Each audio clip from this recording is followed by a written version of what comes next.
Welcome to Behavioral Grooves. My name is Kurt Nelson. And I'm Tim Houlihan. Given the strange and turbulent times that we are living through, Kurt and I decided to reach out to some of our favorite behavioral science researchers and practitioners to get their take on the novel coronavirus pandemic that is shaking the world.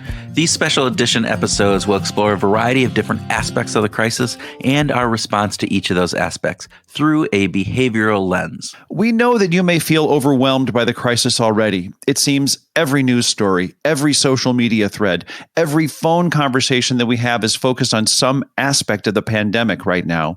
While the news and updated information are essential, we're going to take a different tack.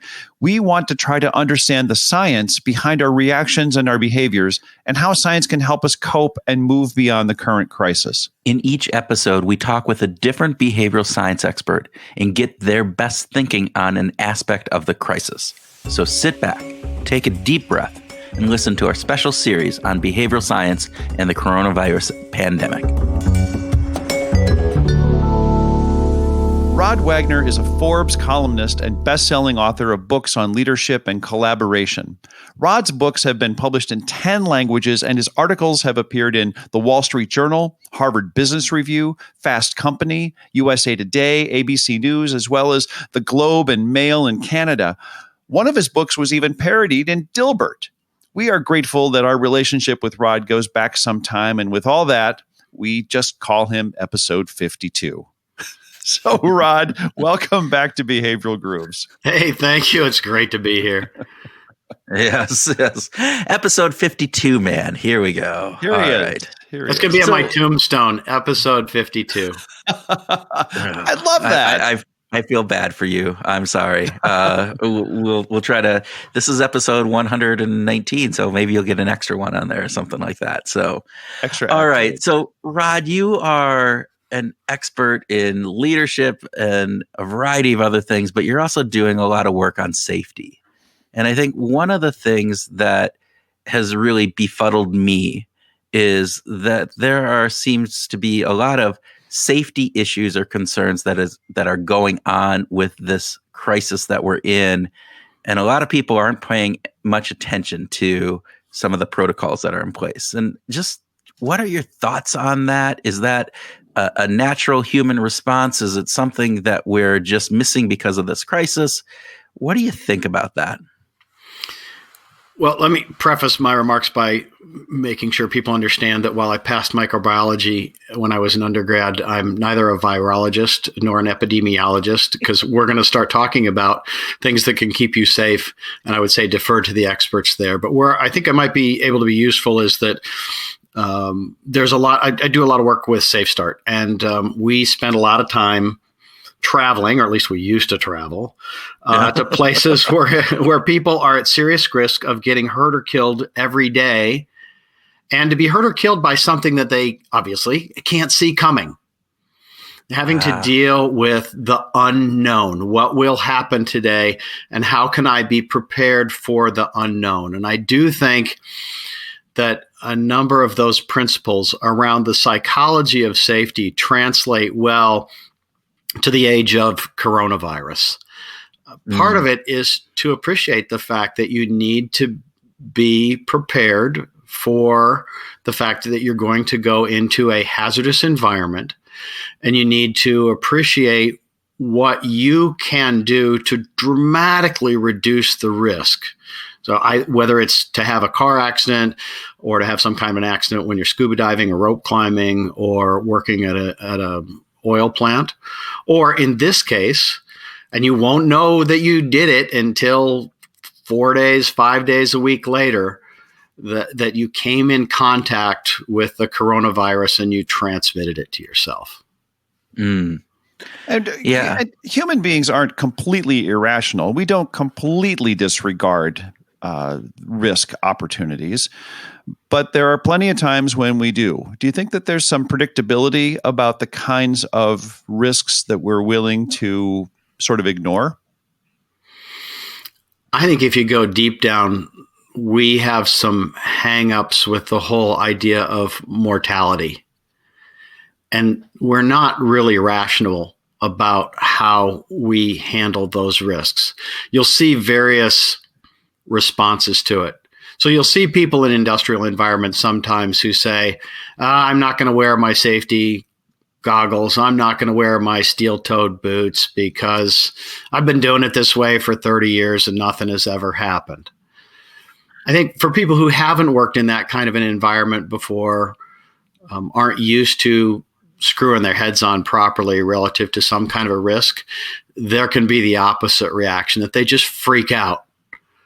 They completely panic. Now, there are people who say right now it's better to overreact than underreact, and so I'd take their guidance on that.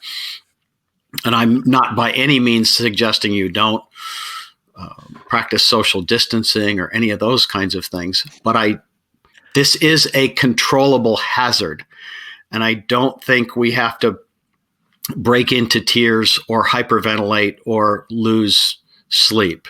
The lesson you would get from people who do really well in industrial environments and other hazardous environments is that you can substantially control the risk.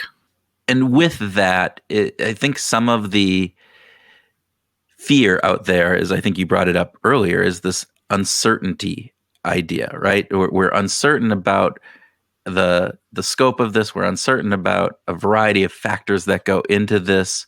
So when you're saying control the elements around this, what does that look like for people? What can we control from your perspective? Well, let's take some examples. We'll go outside of coronavirus for a second and look at some examples from other places.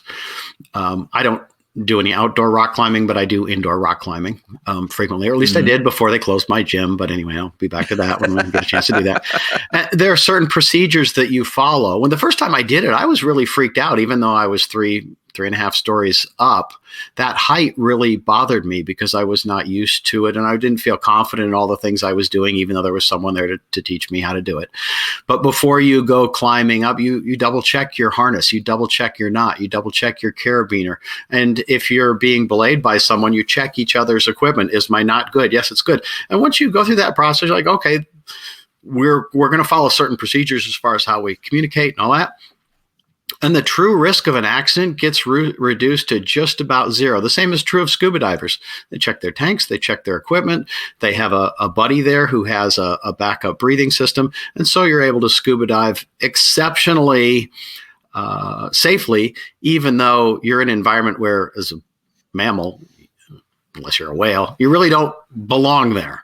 And the risks are fairly high. So I think relative to coronavirus, I think part of it is because we can't see the virus, and it's a more lethal and more contagious virus than we have dealt with before. And yet we do have experts to rely on who can tell us what kills the virus, how you can make sure that you don't contract the virus. And if you follow those procedures, your chance of getting the coronavirus go down dramatically. You're talking about checklists, right? You're talking, you think about pilots and scuba divers and rock climbers, they're using checklists. Would that be something that we might see more of around our home or around the office when it comes to safety? Yeah, I think we're moving in that direction anyway. Who last wiped the counter? When did you do it? When did you last wash your hands? Have you touched anything since then? Okay, I'm going to go to the grocery store. And now I go to the grocery store once a day, once every 2 days or something like that. But I approach it differently now. I approach going to the grocery store in the same way that I approach going into an industrial environment. So if I'm going to a oil and gas facility, for example, before I walk in, I make sure I have my safety glasses on, that I've got my hard hat on. In some cases, I'm wearing a high visibility vest. I'm wearing steel-toed shoes.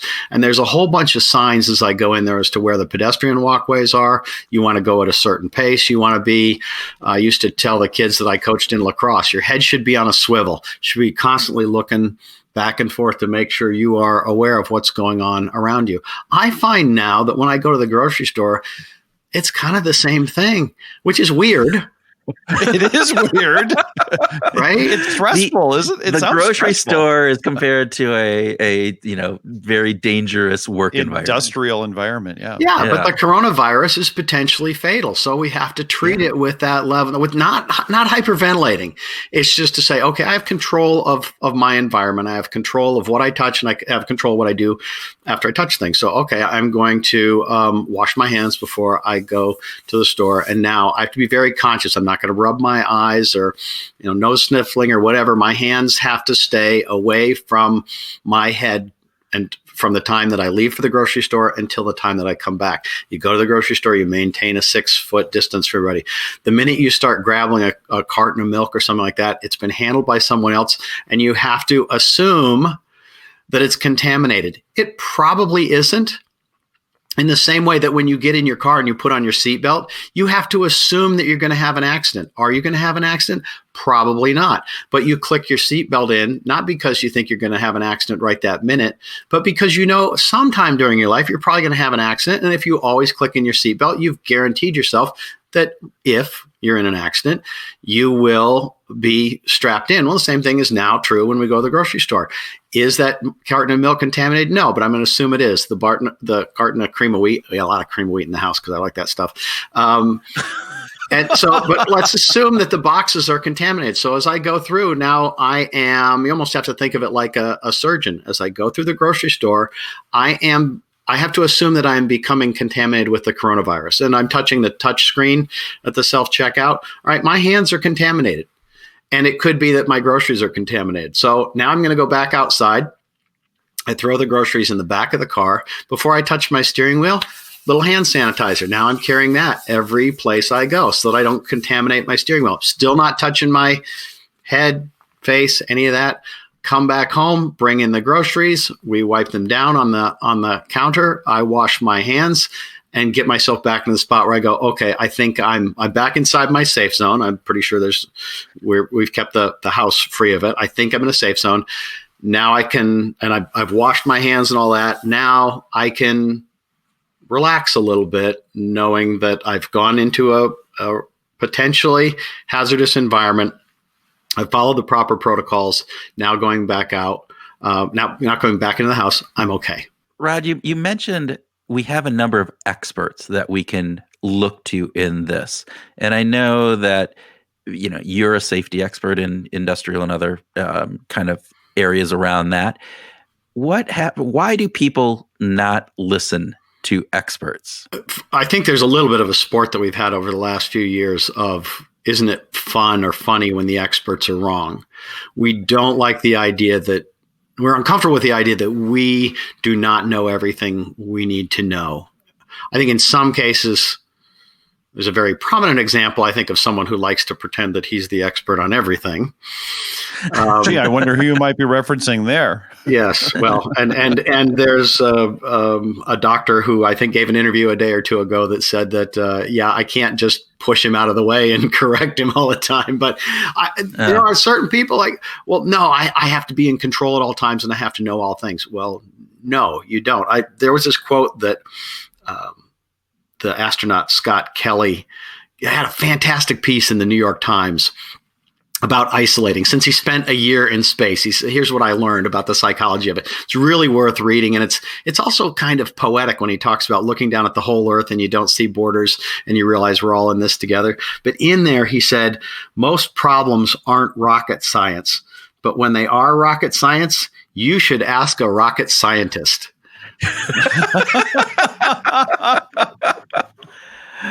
Oh, so I don't know if I have an answer for that. I don't know that I have an answer for that question because it befuddles me. Well, but you do bring up this really interesting point where everybody is an expert, right? Because you have a social media account and you have some followers that you somehow believe that you have this insight, knowledge, or gut reaction, and so therefore I'm going to do it. And then these back of the napkin, pieces. I will tell you, there was a friend of mine or an acquaintance of mine on Facebook who was talking. oh, I don't know why everybody's getting all wild about this. There's only 20 cases in Iowa, and I don't know any of them, and nobody I know has coronavirus. And this was a week ago, and I'm sitting there, but you don't understand. This is an exponential crisis where it's because it's asymptomatic, because you can transfer it and you don't know it. Those 22 cases are just the tip of the iceberg.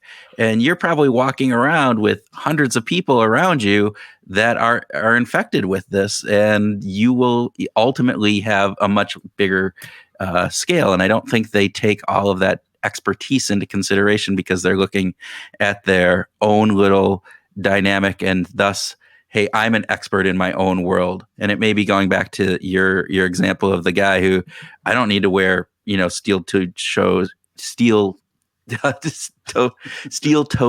My God, my you got there. Way to brain go. Are not connected. There we go. But because I've been doing this 30 years and I've never had an accident. I don't know. I'm pontificating on this at this point. I don't know if there's any question in there. Well, I think there's two pieces in there. One is the issue about expertise.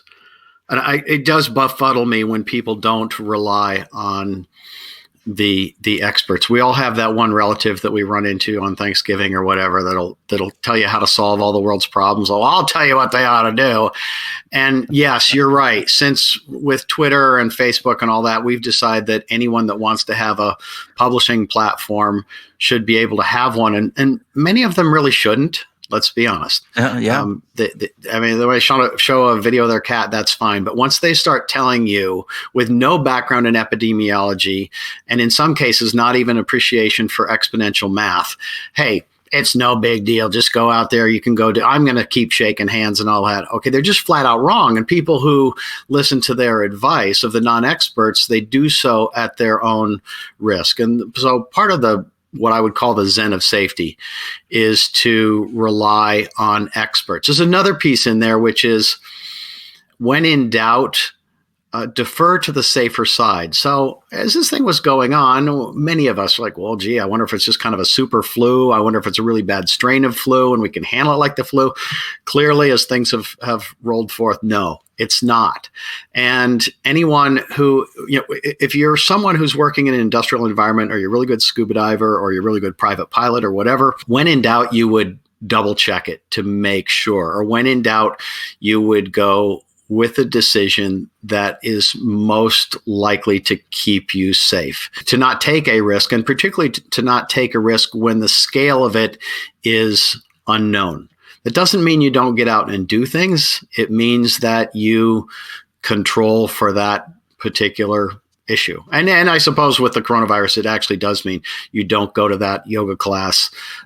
You don't gather in groups, things that we're learning along the way. I'd like to go back to something that we started talking about a little bit with the checklist, and that is work behaviors. How do you think work behaviors are going to change in the long run? I think we're going to discover that there's an awful lot that we can get done remotely. I think we may change how we design offices. I've started to wonder in the last week or so if the cubicle isn't dead. I've worked in a few cubicles that I would have been really frightened to swab and put that swab across a petri dish and culture that, because I think the fabric might have been there since 1983. So maybe just on a general cleanliness basis, maybe some of those cubicles weren't the best place to work if you had allergies or anything like that. But now with coronavirus, I think this will change office design for a long period of time.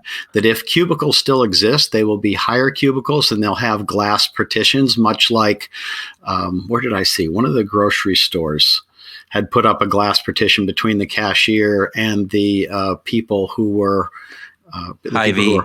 Yes. Yeah. I think that will become more common. I think we'll space out more. We'll work from home more. And I wonder if the handshake, I don't know if the handshake is dead, but I think it's going to be on hiatus for 2 or 3 years. We'll do the namaste bow. We'll do the Star Trek live long and prosper. We'll foot tap. We'll elbow bump. I don't think that we will be shaking hands anymore. Or if we do, we'll have hand sanitizer, and it won't be considered rude to shake someone's hand and immediately squirt hand sanitizer into your hands. We want to touch each other. We want to say hello and be in contact. It's very human to want to do that. But now I think we're also building this thing that when you do go to the grocery store or wherever you stay 6 feet away, you can see people, they just they nod and they smile, and then they move away from you as though you hadn't showered. Well, just in the grocery store, I've seen, again, pictures of some places where they're putting little nudges where they have little floor decals that are indicating 6 feet apart for people when they're waiting in line at the checkout counter and various different things. So I think to that point, we might get to a new norm where that is what's expected, and that's how we behave. I was surprised at how far people were apart when I was there. They're just naturally spacing out. It's considered the new politeness. I think that we might also, and this goes along the lines of the Zen of safety, there's people who have learned to work in a very dangerous environment, practice a sort of mindfulness. I don't mean the yoga mindfulness, feel your breathing and sense the space you're in and all that. That's all cool. But it's a related version of that is where am I right now? What is my state of mind? Am I going too fast? Am I not recognizing what I'm doing? Am I touching the screen and then touch my face? Am I getting too close to people? Am I good and healthy and going? And what is the situation that I'm in? And that will now include in a regular safety environment. You have the question of, do I have moving parts around me? Is there a forklift here? Is there a chemical hazard? Am I around pressurized lines or ammonia or anything like that? And if it would leak, which way would I go and all that? That people who work in industrial environments do this all the time. And now we will all start to have that mindset to say, where am I? Is this a potentially contaminated environment? What am I touching? How far am I away from things? And am I going anywhere near my head with my hands when I have not washed my hands? That will be the new normal if it isn't already.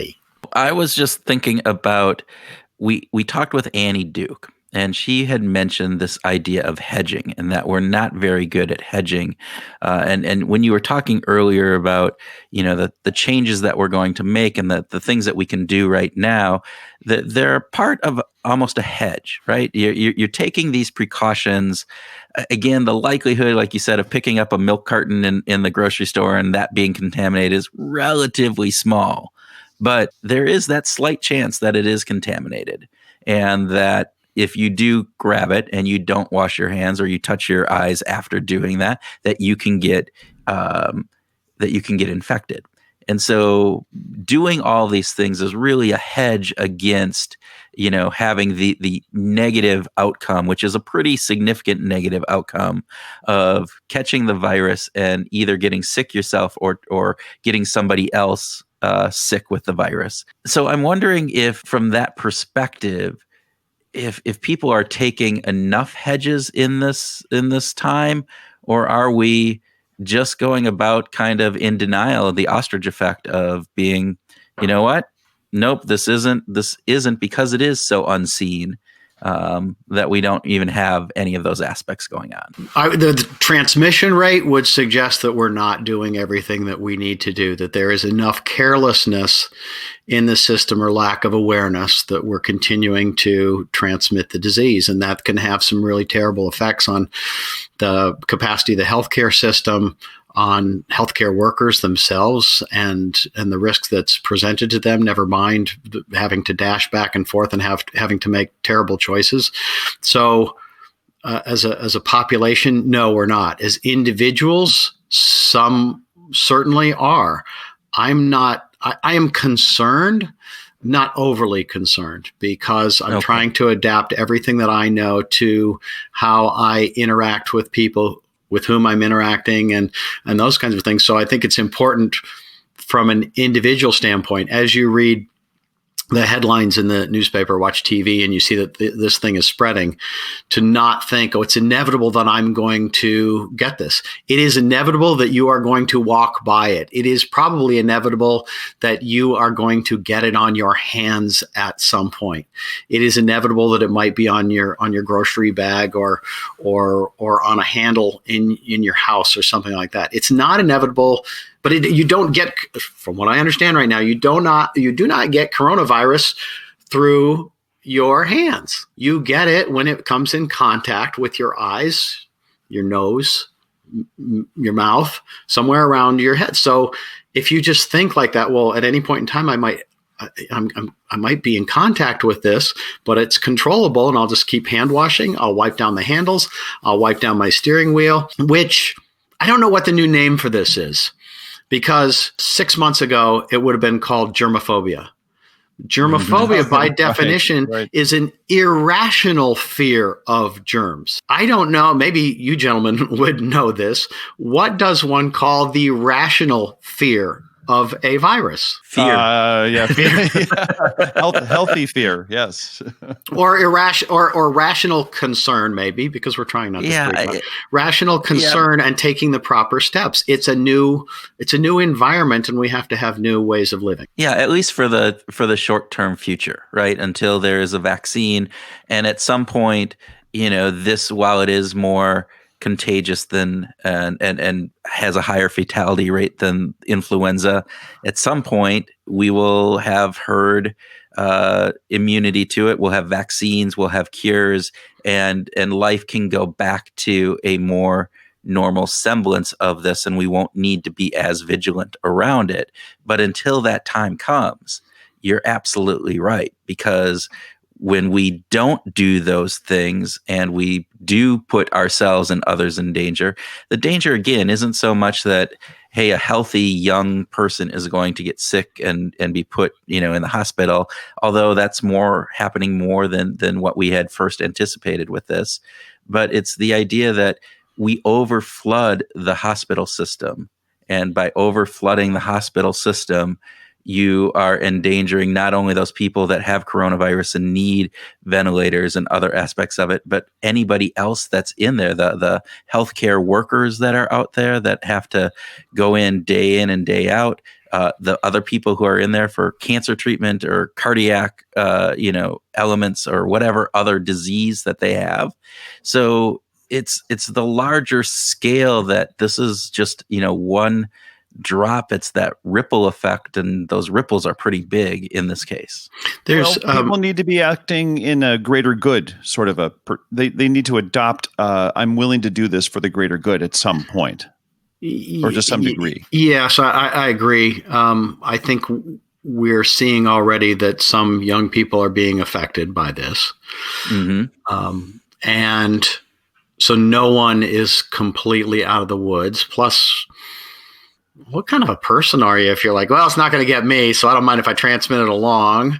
There's another reason to think about this relative to self-interest, and that is Minnesota's governor the other day was talking about, he made an allusion to the healthcare system and things that we rely on the healthcare system just in general. Things happen to people who are 18, 19, 20. They get in accidents sometimes. Well, think about this. This would be a really bad time to get in an accident, because you're going to go to a hospital where they're going to have to gown up a whole lot more to not give you the coronavirus. You may be, your immune system may be compromised if you get yourself in an accident. And so the coronavirus could be a complicator. And by the way, they might be a little bit busy, and they might not be able to give you all the care that you would normally get if you got yourself in an accident. So I think, yes, very much so. We are recognizing that we are in this together. The other thing I think that is important that doesn't necessarily come intuitively to people, Kurt, you kind of referred to this, is the issue of how eventually things will catch up with you. It's not technically true that your luck runs out. I mean, that's just not how probabilities work. But there's something that's kind of close to that, which is cumulative probabilities. Yeah. If you think about how many times we go out and do something that's potentially hazardous, and the most common thing is driving. A lot of studies on safety are done on driving because everybody drives, and there's tons of statistics on it. And if you think about how many times you go out and drive, it's thousands and thousands over the course of your life. And if you run those probabilities, it turns out that that third decimal point behind the percentages, like 99.992% safe, 99.996% safe. If you run those over thousands, you see a dramatic difference in the curve of the cumulative probabilities. In other words, if you can drive 99.996% safe, the odds of you having an accident sometime during your life are dramatically lower than if you're a 99.992% safe driver. And you might say, really? That's going to make that much of a difference? Yeah. Repeated over and over and over again, the cumulative probabilities are tremendously different. And to some degree, we're doing the same thing in a much faster environment with the coronavirus. Okay, can you remove 99.9999% of the virus that comes around you? Or are you just going to remove 99.993% of the virus? Well, that second one, it's much more likely that, and it only takes one little virus. One of those is going to get through, and you're either going to be a carrier or you're going to get yourself sick. It sounds obsessive. That sounds really obsessive to me. Even as a safety professional, that sounds really obsessive. And yet, those are the facts that we're dealing with right now because we're trying to fight a virus.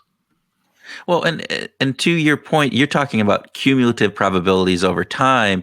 You can also use the similar kind of facet when you're looking at cumulative probabilities over populations. And so because you have 7 billion plus people in this world and it's transferring across the globe, 330 some million in the United States, all of a sudden those little tiny third decimal place points make a huge difference when you talk about that. And that's what people are talking about when they're talking about controlling, lowering the curve and doing various different things, is just that. It's at those ends of that probability piece that you're looking at. So you mentioned that, well, for the time being, we have to be like this.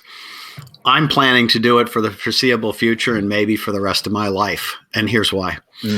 The virus is going to be in circulation for a long time. They're talking about 18 months until they can get a vaccine. And yeah, it might be earlier than that, but let's assume that that's a pretty good estimate.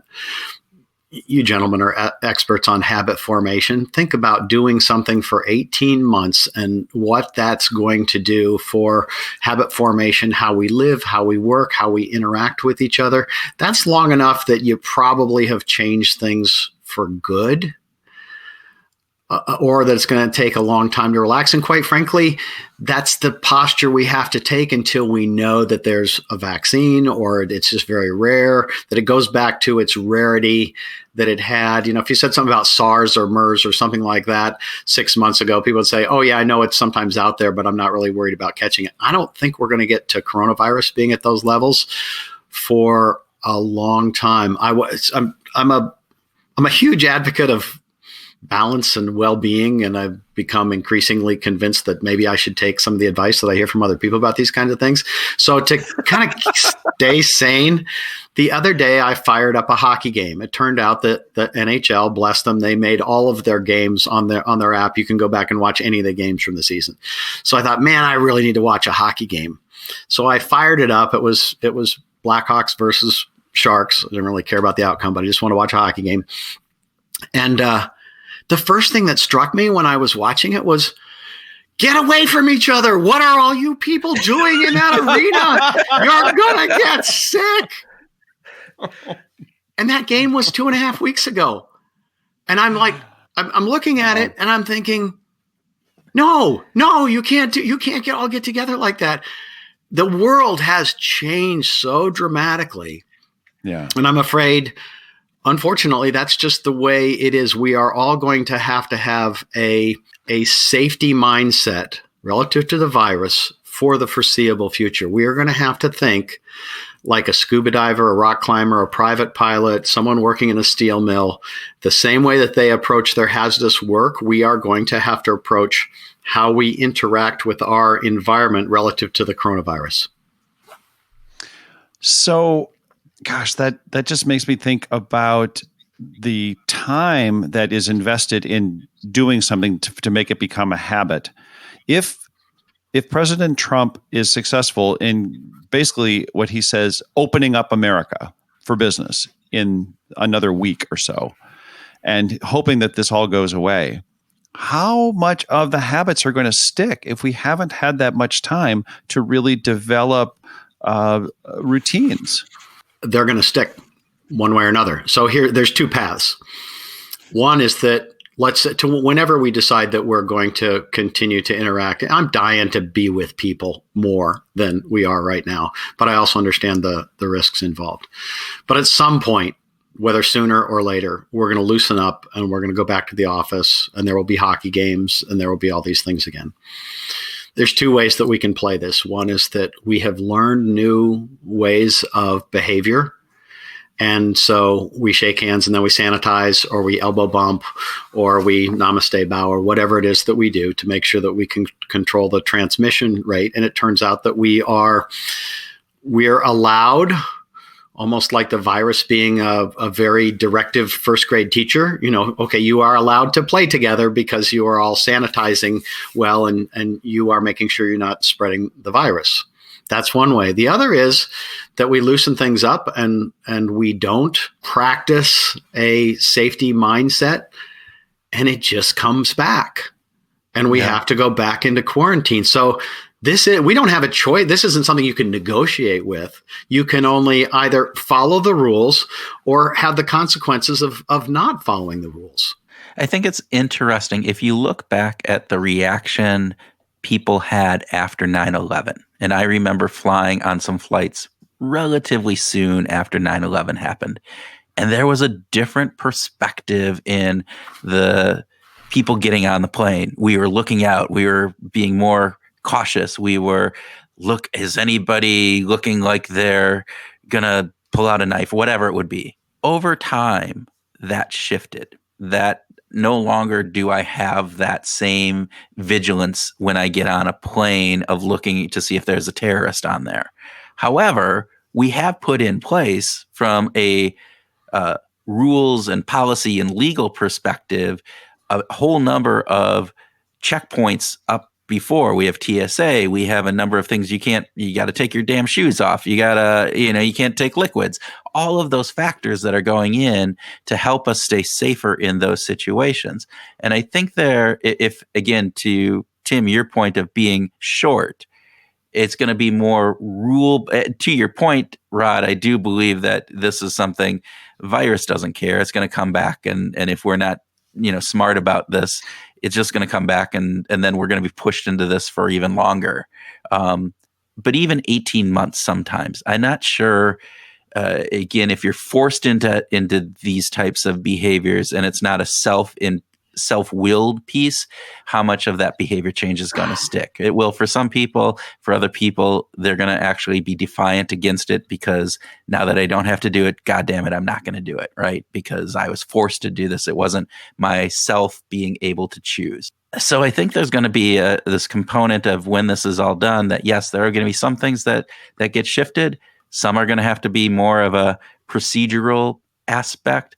We go through metal detector gates when we go into, an NBA game now. Are they going to have a thermal kind of thing where they take your temperature? And if you have a fever, you can't go in. It could be such things like that coming out of this.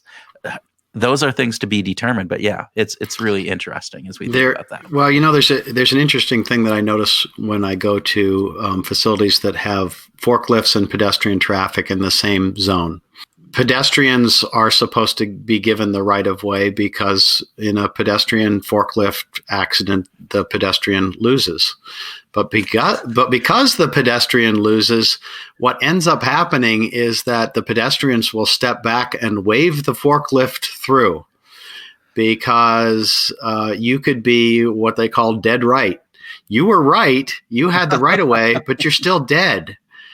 And so I think the same kind of thing applies here. For example, before they shut down the coffee shops here, I was carrying disinfecting wipes. I know the coffee shops were being exceptionally diligent to wipe down everything with a Clorox rag and all that. But unless I saw them wiping it down, I don't know that. So I now have to verify. And I'd go in, and now I look like a germaphobe, but it's not an irrational fear anymore. And I wiped down the workspace around me before I sat down to be able to control my environment. That's going to be, for those that do not want to get this, that's going to be the new normal. And we will have to be more conscious of what's going around us, but that's part of being a safe individual. And I think part of that then can translate into other areas. If you're vigilant about that, you can also be more vigilant about the things that more commonly would injure us. Someone gets killed out on Lake Minnetonka once or twice, every month or every 2 months during the summer here in Minnesota, because something happened with the boat props, and you have the drowning risk and all that kind of stuff. The same kind of principles that we're using to make sure that we're aware of what's going on around and keeping the coronavirus away from us are also the same kinds of things that can ensure that we're not in a traffic accident, a boating accident, a drowning, that if you decide to work on the electrical system in your house, that maybe it's not rocket science, but you might want to call an electrician. And so, if we get anything out of this, hopefully we get an appreciation for how much we want to be around each other, how important our social connections are, and also what we owe to each other in the way of a duty not to infect, but also when you're driving, not to run the stop sign or whatever. That's supposed to be how we operate. And maybe we kind of take a deep breath and say, okay, yeah, I get it. We never like to face this. I'm mortal. Someday I'm going to die. But I can control, to a large extent, the hazards that might cut my life short, whether that's coronavirus or that's kind of or it's a traffic accident or some other thing like that. And it's kind of reassuring. It's kind of nice to know that you're in control, particularly at a time like this when we're likely to freak out. Rod, thank you. This has been very informative, and your insights, I think, are valuable to everybody listening, and you may have just saved a few people's lives. Who knows? So thank you. Well, they will save their own lives. This is just advice, right? But it's good to be with you. And I look forward to whenever it is that we can get together back in person again. Yes, we do too. Yeah, it'll be so nice. Yes. But thanks, Rod. Thanks. Welcome to the special edition grooving session where Tim and I groove on some of the key ideas and concepts that were inspired by our conversation with Rod. All right, Tim, what did you get inspired by, or what do you want to groove on? I'd like to start with a rant. A rant? Yes. You can start with a rant. I suppose that's okay. When Rod said we are usually killed by things that we didn't see coming, I was like, oh, that was such a great idea. That was such a great concept that made me think we are so good at ignoring things that could kill us, basically. We're laughing at things that can kill us and how we ignore them. But but we're laughing, or I'm laughing, because it's so true. The idea that we are so easily just put the blinders over our eyes to reality and live in a la land where none of this happens. And I think part of that is because the probabilities are so low and the outcome's so severe. Yes. That it just is, do we live our life in fear this whole time? Well, just like the probability of getting into a car accident is generally speaking pretty low. So, right. But we wear seatbelts every time we get in the car. It's a requirement. It's a requirement. Oh. Before they were a requirement, did you wear seatbelts? Hell no. No, I didn't.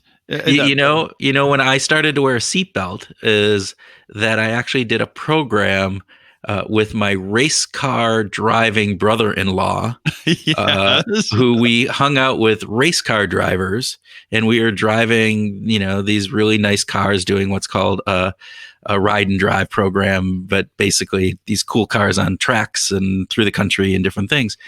But those race car drivers, every single one buckled up every time.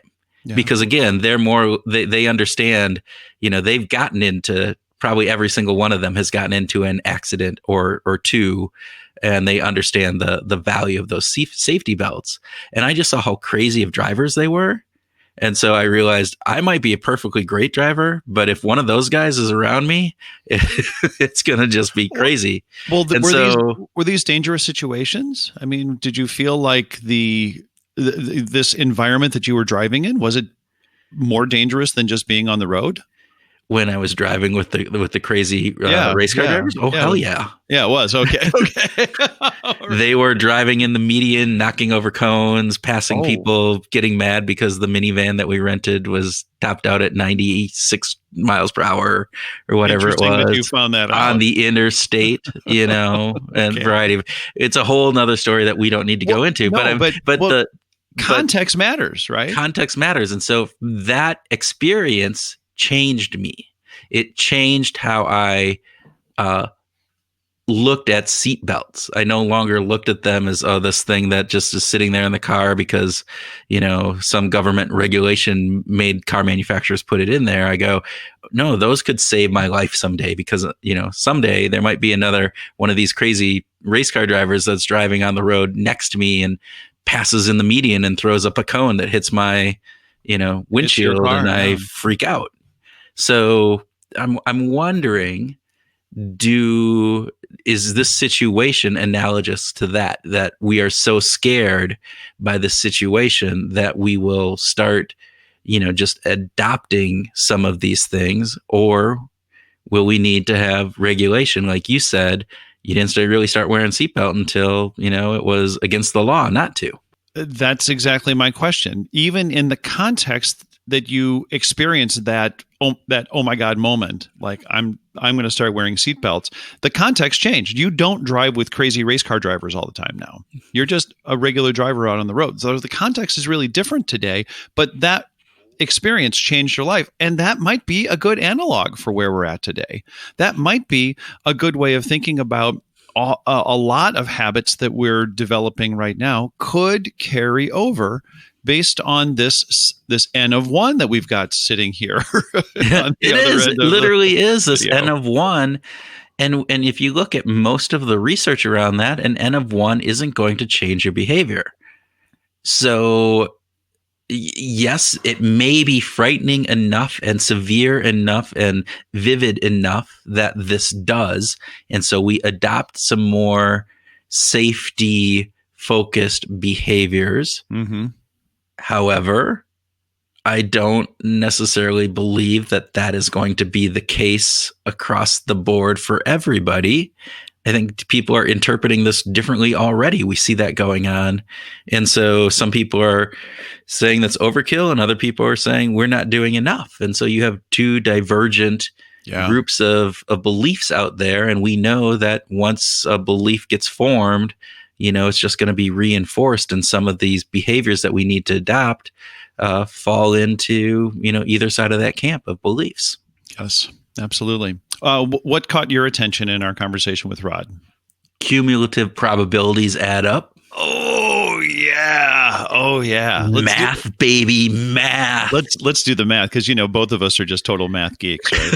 I wish I was a math geek. I really do wish I was a math geek. I wish I understood math better than I do, but I do understand some simple just multiplication, right? And so we went through the trouble of running out some calculations. And so please correct us, listeners, if our math is wrong, because Tim and I, this is not necessarily our strongest suit. No. But the difference between 99.96% and 99.99% for one person is pretty immeasurable, right? Yeah, incredibly immeasurable, right? Right. I mean, that It's not means gonna have how many anything to do with times do you me. have to do that same behavior over and over and over again for it to make a meaningful difference? Not, you'd have to do that a lot. But if you apply that to 350 million people, which is about the population, give or take a couple million, of the United States, that's 105,000 people. Yeah. 105,000 people. That's the size of, a big, suburb within a major metropolitan. It's the size of, it's bigger than the town that I grew up in. Wow. So you think about that. That's a pretty amazing thing. And if you extrapolate that out to 7 billion people, which we didn't do the math, but that's the numbers million. just get bigger. You're getting into the millions. So. Yeah, and so if we relate that back to the way the difference between the death rate of influenza A is 0.1%, and the estimated death rate right now, or the current what we're running at for coronavirus, is about 1.2% in the United States. Right. Yeah. So I mean, the flu kills 63,000 people a year, but if we multiply that times 12, that difference between 0.1 and 1.2, that's 750,000 people dying. That's a big damn number. Yeah. So these cumulative probabilities, I think you're right that we are undervaluing the potential hazard of a virus that we don't have a remedy for. We don't have anything to mitigate it. We don't have anything to stop it. We don't have a cure. That it's going to run rampant unless we take measures to do what we can from a social perspective, from habits and changes in our daily lives, right? Yeah, that is spot on. I mean, when you think about this and you think about, well, what difference does it make? Well, if it makes a little bit of difference on that tail end of 99.96 versus 99.99, that can be a huge difference in the ultimate impact that this has. So we need to be concerned. And if people are going, well, how much difference does washing my hands make? Or how much difference does it matter if I stay 6 feet away from people or socially isolate? You make a difference in those tail ends of that larger probability, that cumulative probabilities add up. So yeah, absolutely. And that gets back to a greater good thing that we need to think beyond just ourselves. And to this degree, and we've talked about this, I don't know if we've talked about it on air or not, but the virus doesn't care.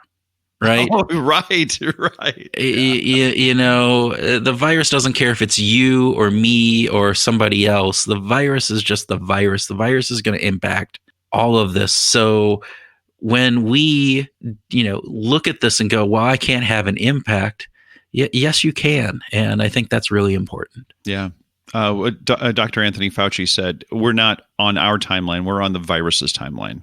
Yeah. In kind of a metaphorical way to say, it's really not about us having goals and objectives. It needs to be strategies. It needs to be execution of good strategies to mitigate something that is way beyond our control.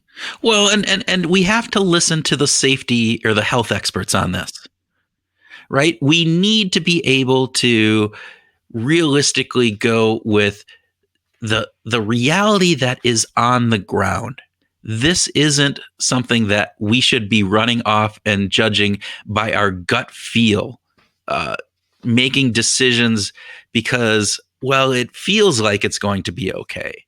We need to listen and adhere to what the experts are telling us. And granted, we can be cynical about what those experts are telling us, and cynical from the way of saying, let's make sure we're questioning them and that we're not just blindly, we're not outsourcing our critical thinking, as Christian Hunt said. Exactly. That we are actually, utilizing our brains in thinking, through this in system one or our, logical thinking. Our system two thinking. Right. Caroline Webb Yeah. talked about intentionality and being deliberate. I love the way she talks about system two as being deliberate thinking. And that's an important thing. I don't want to end the conversation without talking about the impact of future office design. All right. Okay. So you think Rod's vision of glass cubicles and everybody working from home is going to be a reality? Not so much. And the reason that I think that some of the potential tactics that could be implemented to reduce or to increase safety, I think are just going to cost too much money, or perceived as costing too much money by the corporate leaders, that I think they'll be much more willing to say work from home. That's a great idea. Like new infrastructure for Wi-Fi or work from home or whatever kind of intranet stuff. Let's put some money into that. Brand new glass-sided cubicles. I don't think that's going to happen. I don't see them making changes on all clean, hard surfaces that are easily disinfected. That's hard for me to imagine because of the cost reward ratio. I could see it happening in new builds. I can see it happening if you're building a new office structure. Mm-hmm. I don't see companies going in and retrofitting that. Again, I think it's because safety, while it's top of mind right now, is not normally top of mind for many leaders in organizations.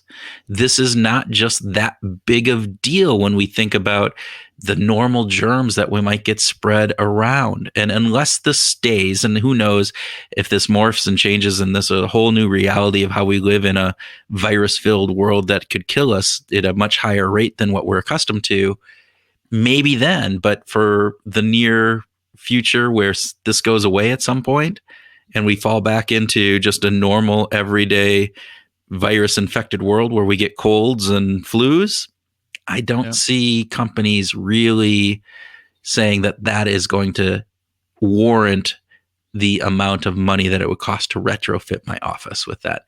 We might have more hand sanitizers available. You might have more hand sanitizer across the piece. You might have more signs up saying, wash your hands. But I don't think you're right. I don't see companies doing that. I had a conversation yesterday with a good friend of ours from the cleaning industry. He works for a company that has industrial cleaning crews, and they clean stadiums and arenas as well as corporate office sites. And they have large contracts with global firms. And he said that the companies are responding very differently to this. He named a bank that I won't name and said that they kind of have an attitude of, well, just come in and get your damn job done. And stop disrupting us. We're cleaning twice a day rather than one time a day. So that means your crews are getting paid a lot more by us. But just get it done. And other companies, and I will name this one, a retailer, Target Corporation, at the corporate headquarters, is having the office cleaned twice a day. And they're offering the employees of this guy's company an extra $2 an hour to come in and clean because they know it's sort of hazard pay. It's hazardous work. Wow. And they're being very proactive for a contract that they proactively offered to pay more to people who were willing to come in and do that cleaning. And I thought that's a really cool thing. That's a very pro-social thing to do in a capitalistic world where they didn't need to. They just didn't need to do that because the contract was already stipulated. I am pleasantly surprised a number of times at some of the positive pro-social things that individuals, people, organizations are doing. It's one of the bright lights that has come out of this whole craziness is that you actually get to see, people being good and gracious and thinking out for people beyond themselves. And I think that's really rewarding, and I think it's really hopeful. Thank you for listening to the special episode of Behavior Grooves. We hope that you found it interesting and insightful. If you liked it, please let others know. We think that the topic is important, and maybe we can help in educating people about how behavioral science can help us all out in this current craziness that we are going through.